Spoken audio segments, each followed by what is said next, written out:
Thank you to the African Development Bank for organising this first virtual annual meeting. I appreciate all the efforts to make sure we met in these extraordinary times. I'm obviously saddened not to be in Abidjan, where I lived and worked in the 90s in the banking sector, and I was very much looking forward to meeting you all today in person.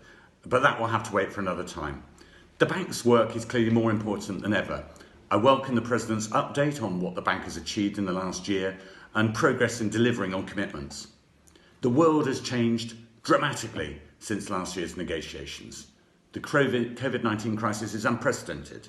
The impact on Africa and the world's poorest is devastating.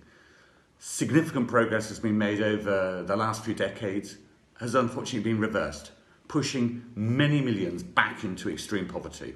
And I applaud the bank for its crisis response facility. Given the scale of the crisis, the bank should work at pace, it should target funds to where need and potential impact are the greatest, and must help the most vulnerable. The international community must work collaboratively, and it's vital that the bank coordinates effectively with others to maximise the impact of its resources. We have an opportunity to build back better and fairer, a fairer future, accelerate progress towards the Sustainable Development Goals in the Paris Agreement. The global recovery will simply require a powerful response, building cleaner, healthier, more inclusive, resilient economies and societies.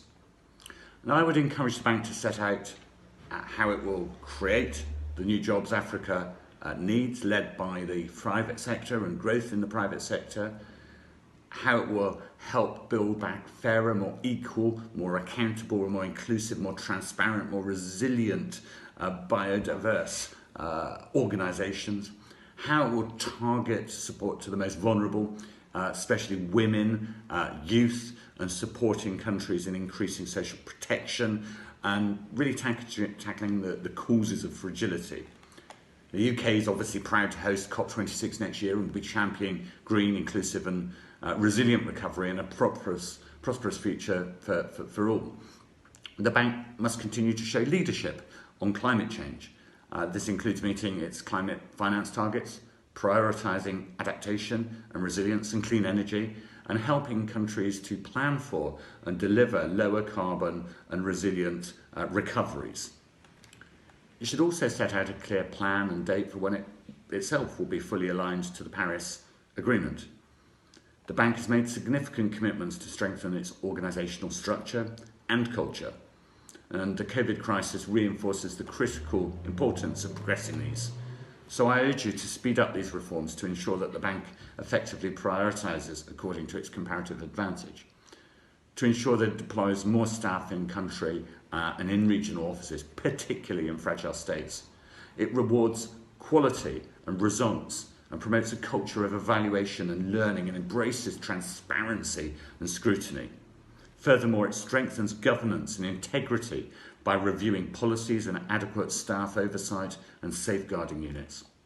In conclusion, the UK stands steadfastly alongside the African Development Bank in support. It is one of our most strategic partners for economic development in Africa. Working together, we can do great things and emerge from this pandemic strongly. And if I can end on a personal note, it is great virtually to be back in Abidjan. It is great to be virtually back working in Africa with this excellent team, both at the African Development Bank level and continentally. Thank you for the opportunity.